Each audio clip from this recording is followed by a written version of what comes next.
अफला यतदब्बरून अल-कुरआन अम अला कुलूबिन अक़फ़ालुहा। भला ये लोग कुरान में गौर नहीं करते या इनके दिलों पर कुफ्र पड़े हैं।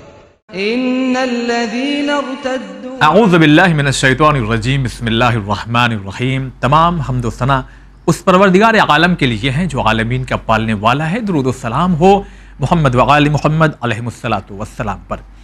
अज़ीज़ नाज़रीन, अस्सलामु अलैकुम व रहमतुल्लाह। आप सभी का इस्तकबाल है इस ख़ास प्रोग्राम में जिसमें हम कुरान मजीद की कुछ ख़ास आयात को लेते हैं और यानी एक ख़ास मौजू, और उस मौजू के तहत उससे रिलेटेड जितनी कुरान मजीद में आयात हैं उनमें से कुछ आयात का तर्जुमा और उसकी तशरीह मुख्तसर तौर पर आप तक पहुँचाते हैं। आज का जो हमारा मौजू है वो बड़ा अपने आप में एक दिलचस्प है, इसलिए कि हर आदमी, हर इंसान अमल करता है। कभी अच्छे अमल करते हैं, कभी उससे बुरे अमाल भी बहरहाल हो जाते हैं, जबकि इंसान बचने की कोशिश करता है। तो क्या कहता है कुरान मजीद इस सिलसिले से, आइए जानते हैं। मुलाकात करवाते हैं हाली जनाब मौलाना ग़ुलाम अब्बास साहब से। अस्सलामु अलैकुम व रहमतुल्लाह। वालेकुम अस्सलाम व रहमतुल्लाहि व बरकातुहू। सबसे पहला सवाल इसी पस मंज़र में हम पूछना चाहेंगे कि ऐसे लोगों का जो है, आप लोगों से बहुत ज़्यादा राब्ता होता होगा कि जो लोग कहते होंगे कुछ अमल बता दीजिए, कुछ तस्बीह बता दीजिए, कुछ विर्द बता दीजिए, कोई ऐसा कि हमें ज़रा सवाब मिले और हम जन्नत में एक अच्छा मकाम पा लें। तो कुरान मजीद अच्छे आमाल के सिलसिले से क्या कहता है, यानी दुनिया में क्या किया जाए कि हमें इससे जो है वो खुदा अच्छा समझे और हमारे आमाल अच्छे हों। अऊज़ु बिल्लाहि मिनश शैतानिर रजीम, बिस्मिल्लाहिर रहमानिर रहीम। अल्हम्दु लिअहलिही वस्सलातु अला अहलिहा अम्मा बाद फ़क़द। कुरान मजीद में और शरीयत मुक़द्दसा में तौज़ीउल मसाइल वगैरह में या जितनी भी गुफ्तगू मज़हबी और इस्लामी होती है उन सब में या हमारी ज़िंदगी में दो तरह के आमाल पाए जाते हैं, और इन दो तरह के आमाल से हमारी ज़िंदगी खाली नहीं हो सकती। चाहे इंसान कुछ भी कर ले वो अमल से खाली नहीं हो सकता। सही। ऐसा नहीं हो सकता कि वो कोई बात नहीं करेगा, और ऐसा भी नहीं हो सकता कि वो 24 घंटे बात ही करता रहेगा। ऐसा भी नहीं हो सकता कि वो 24 घंटे सोता रहेगा और माशरे और समाज में नहीं जाएगा। ऐसा नहीं है कि वो भूखा ही रह जाएगा और कोई ग़िज़ा नहीं खाएगा, तलब ग़िज़ा के लिए जाएगा, बातें करेगा। इन तमाम बातों में इंसान कोई ना कोई अमल अंजाम दे रहा होता है। और शायद ये भी मना है कि जाके पहाड़ पे अकेले ज़िंदगी गुजारना। नहीं, वो तो मतलब इंसान समाजी एतबार से चूँकि इज्तिमा में रहने की मखलूक है, इंसान अकेला ज़िंदगी नहीं गुजार सकता। इसलिए ये तो बात काबिल कबूल ही नहीं है कि इंसान तन्हाइयों में ज़िंदगी गुजार ले, बल्कि इंसान को तन्हाइयों से वहशत और खौफ होने लगता है जी। मगर इंसान की इन दो तरीके, दो आमाल से ज़िंदगी खाली नहीं है। यानी एक अमल का नाम कहलाएगा नेक और एक अमल का नाम होगा बद। और इंसान की फितरत में अल्लाह ने ये तमीज़ रख दी है, यानी वो जानता है कि वो जौन सा अमल भी कर रहा है वो उसके खुसूसियात से वाकिफ़ है कि ये अमल उसका नेक है या ये अमल उसका नेक नहीं है। अब इंसान कामयाबियों के लिए भागा फिरता है, कहीं सूरों की तिलावत ढूंढता है, कहीं आमाल ढूंढता है, कहीं 40 दिनों के चिल्ले तलाश करता है, और कहीं जो है बेपनाह कामयाबी ढूंढता है। मगर उसने जो है कामयाबी को ढूंढ रहा है, उसने गलत रास्ते का इख्तियार किया है। ना कामयाबी चिल्ले खींचने में है और ना किसी चीज़ के 40 दिन विर्द करने के हैं, बल्कि कामयाबियों के लिए अल्लाह ने इन्हीं दो अमलों में हमारी कामयाबी रखी है। यानी अगर हम नेक अमल अंजाम देते हैं तो हम कामयाब हैं, और अगर हम बुरे आमाल अंजाम देते हैं तो हम नाकाम हैं। और उनकी फहरिस्त को परवरदिगार आलम ने कुरान मजीद में बयान कर दिया है, और खुदावंद आलम ने उन आमाल के फ़ायदे भी बयान कर दिए हैं। अच्छा। यानी अगर अच्छे आमाल आप अंजाम देंगे तो उनके ये फ़ायदे हैं, और अगर आप बुरे आमाल अंजाम देंगे तो उसके ये नुकसानात हैं। हम चंद लम्हों में आपकी खिदमत में 2-4 मिसालें कुरान मजीद की आयात के तौर पर पेश कर देते हैं, ताकि अंदाज़ा हो कि अगर इंसान नेक आमाल करता है तो उस नेकी का उसे फ़ायदा क्या पहुंचता है। सबसे पहले कुरान मजीद की आयत जिसमें नमाज के फ़ायदे के बारे में, कुरान में अल्लाह नमाज के फ़ायदे के बारे में इरशाद फरमाता है, इन्न सलात तन्हा अनिल फहशाए वल मुनकर, बेशक नमाज इंसान को बुराइयों से रोकती है। तो अगर इंसान नमाज पढ़ रहा है तो बुराइयों से रुक जाना ही सबसे बड़ी कामयाबी की ज़मानत है। बुराइयों से रुक जाना ही सबसे बड़ी कामयाबी की ज़मानत है।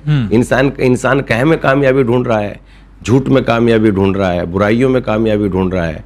इंसान को अगर कामयाबी को तलाश करना है तो सबसे पहले उसे बुराइयों को छोड़ना पड़ेगा। जैसे कुरान ने साफ लफ्ज़ों में कहा, इन्न सलाता तन्हा अनिल फहशाए वल मुनकर।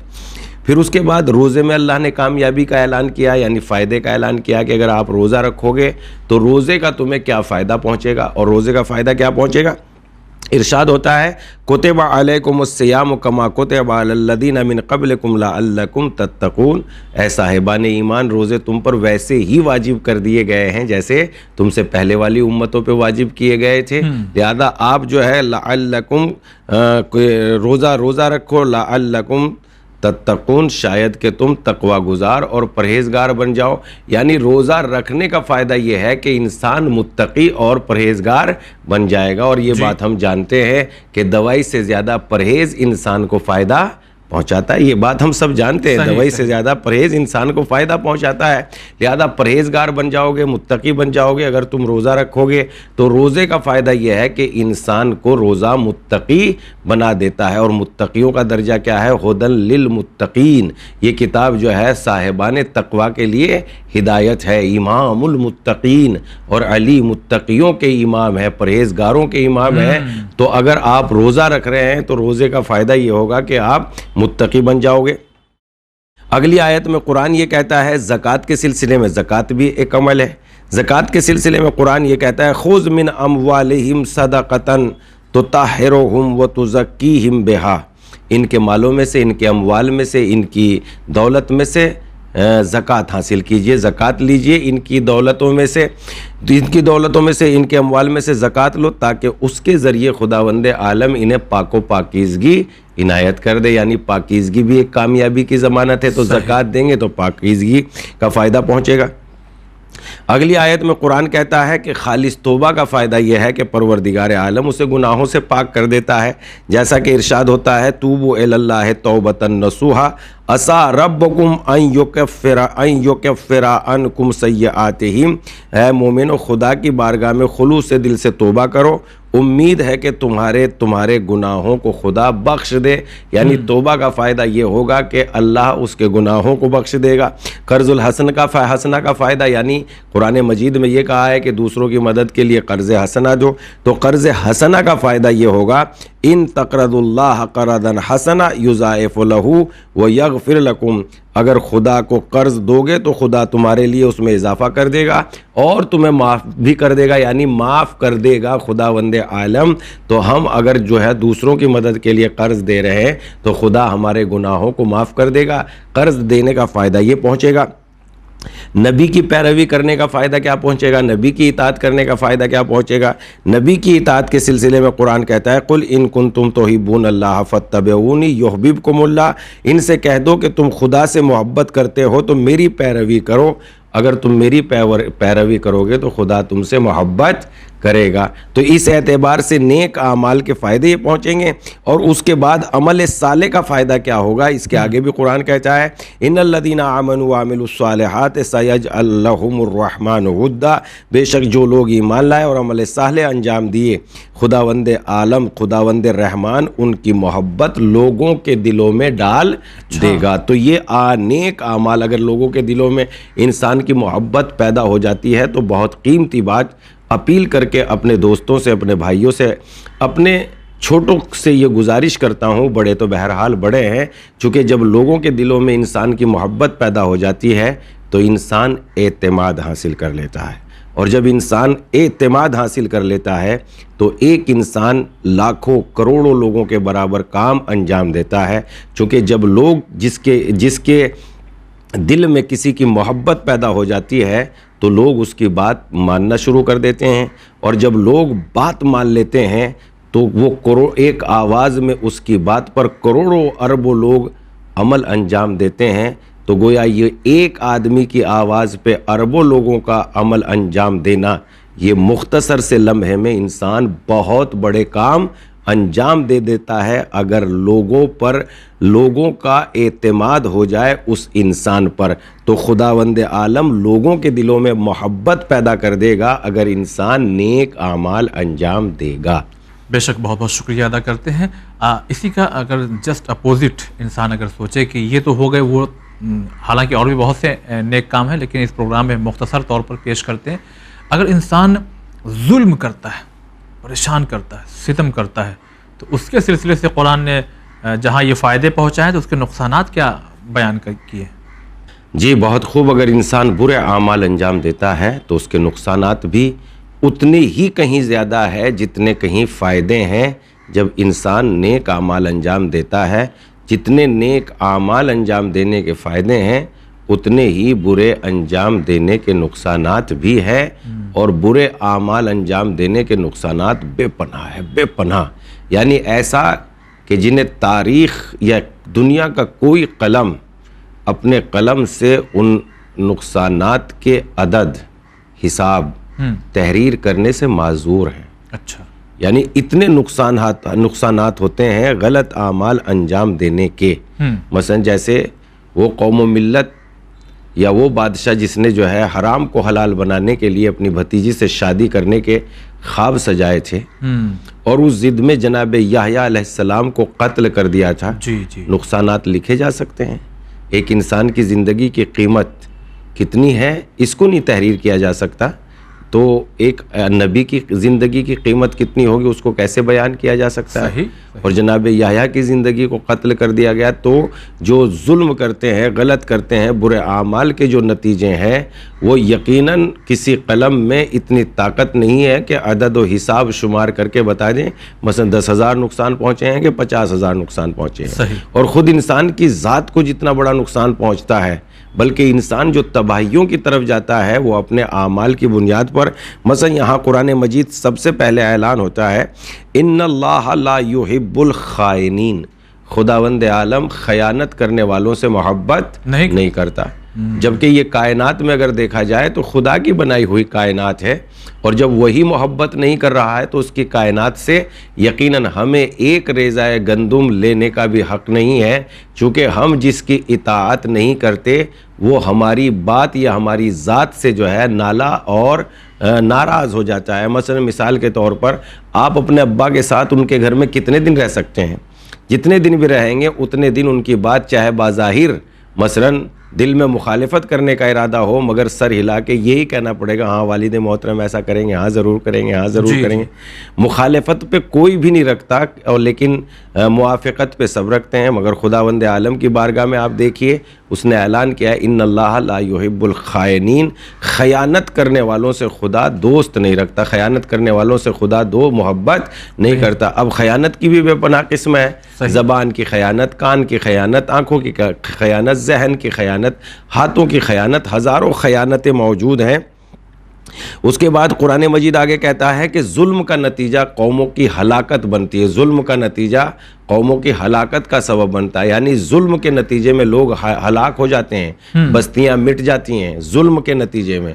कमाल तो इसी बात का है कि कुरान मजीद हमें बार बार याद दहानी करा रहा है कि जुल्म के नतीजे में बस्तियां आबाद हो जाती हैं, घर उजड़ जाते हैं, लोग मर जाते हैं, जवान लोगों की मैयतें ज़्यादा होने लगती है और हर तरफ जो है मसलन मौत अपने पंजे को मजबूत कर देती है। अगर बस्तियों में जुल्म होता है तो उस जुल्म के ख़िलाफ़ अगर लोग आवाज़ नहीं उठाएंगे तो उस बस्ती में बहुत ज़्यादा मौत और मौत का बहुत ज़्यादा पंजा मजबूत होना शुरू हो जाता है। मगर अफसोस की बात है कि ये सब कुछ देखने के बावजूद भी लोग जालिम का ही साथ देते हैं, मजलूम का साथ नहीं देते। कुरान मजीद ने साफ लफ्ज़ों में कहा है कि जो जुल्म करेगा, जुल्म करने से बस्तियाँ बर्बाद हो जाती है। जैसा कि कुरान मजीद में इरशाद होता है व तिलकल कुरा अहलकनाहुम लम्मा ज़लमू व जअलना लिमुहलिकिहिम मौइदा, हमने बस्तियों और आबादियों को उस वक्त हिलाक किया जब उन्होंने जुल्म व सितम किया और उनके हिलाक होने का दिन भी मुकर्रर कर दिया। यानी जो लोग जुल्म करते हैं, जिन बस्तियों में जुल्म होता है, उन बस्तियों को कुरान मजीद बिल्कुल मसलन सुना रहा है, ये खौफ दिला रहा है कि जहां पर जुल्म होता है हम उन बस्तियों को वीरान कर देंगे, बर्बाद कर देंगे। तो जुल्म से मुराद क्या है? जुल्म से मुराद गस्बी है। आपने अपने भाई की ज़मीन गस्ब कर ली, मैंने अपने भाई के हुकूक गस्ब कर लिए, आप अपने वालिदैन के हुकूक अदा नहीं कर रहे, मैं अपने वालिदैन का हुकूक अदा नहीं कर रहा हूँ। या कौम और मिल्लत की कोई प्रॉपर्टी है, कोई वक्फ की ज़मीन है, जायदाद है, आप उस ज़मीन और जायदाद के मुतवल्ली बने हुए हैं और कोई हिसाब व किताब नहीं है, और उस वक्फ की ज़मीन को जो है अपने दायरा यानी अपना ख़ानदान परवरी में आपने उसको इस्तेमाल करना शुरू कर दिया है, जबकि सब जानते हैं कि ये ज़मीन जो वक्फ की ज़मीन है बेपनाह इसकी जो है आवक है, बेपनाह इसकी आमदनी है, उस आमदनी की खबर नहीं होती। और हद तो ये हो जाती है कभी कभी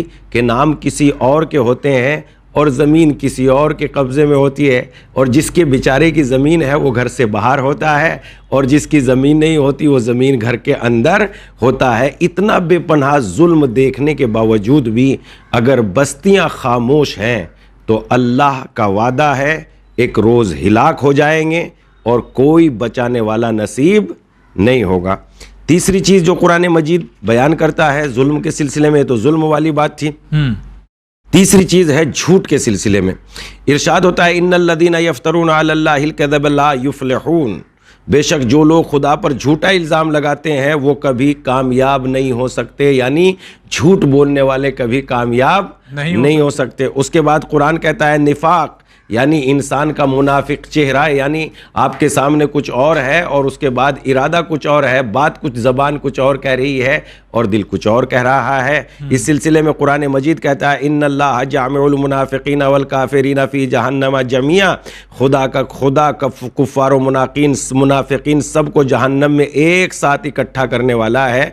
इसलिए सिलसिले में हम जानते हैं कि ये आमाल अंजाम न दिए जाएं। और उसके बाद अकड़ के चलने वालों के सिलसिले में कहता है वला तमशी फिल अर्द मरहा इन्नल्लाह ला युहिब्बु कुल्लु मुख्तालिन फखूर, ज़मीन पर अकड़ कर मत चलो, इसलिए कि खुदावंद आलम अकड़ने वालों को दोस्त नहीं रखता। इस एतबार से हम देखते हैं कि ये बुरे आमाल के नतीजे हैं, जुल्म के नतीजे में हिलाक हो जाएंगे, झूठ के नतीजे में कामयाब नहीं होंगे। जितनी भी कामयाबी इंसान को चाहिए वो सच और हक़ के साथ है। एक आलिम दीन ने बहुत अजीम बात लिखी है कि चूँकि हक़ में बाकी रहने की सलाहियत है इसलिए ना वो दुनिया में मिटेगा और ना आखिरत में, लेकिन बातिल में बाकी रहने की सलाहियत ही नहीं है, ना वो दुनिया में बाकी रह सकता है और ना आखिरत में। ये जो लास्ट में आपने कहा कि अकड़ के चलने वाले, तो अकड़ के चलने से मुराद मतलब है कि आदमी ज़बरदस्ती अकड़ के चले या उसका कुछ और ही यहाँ पे मतलब है? एक मतलब तो यही है कि इंसान खामा मसलन अपने आप को गर्दन को खूब ऊंचे निकाल रहा है इस एतबार से कि वो शायद सबसे बड़ा हो जाएगा, ऐसा नहीं। दूसरे एतबार से मसलन वो ज़मीन पर बहुत तेज़ी के साथ या बहुत ये इस अंदाज में चल रहा है कि जैसे उसके पैरों में बहुत ज़्यादा ताकत है। ये भी कुरान मजीद में इस सिलसिले में भी बात की गई है कि देखिए आप अकड़ के ना चलिए, इसलिए कि ना तो ज़मीन के सीने को फाड़ सकते हो और ना ही तुम्हारी गर्दनें जो है पहाड़ों से बुलंद हो सकती है। ज़्यादा सर झुका के वक़ार और इज़्ज़त के साथ, न इस तरह जिस तरह जानवर चलते हैं और ना ही इस तरह जिस तरह मरीज़ चलते हैं, अल्लाह की बारगाह में बिल्कुल जो मियाना रवी है यानी दरमियानी चलने के अंदाज हैं, उससे अपनी ज़िंदगी को चलाइए और इस तरीके से ज़मीन पे चलिए कि किसी चलने वाले को आपके चलने से तकलीफ़ ना हो।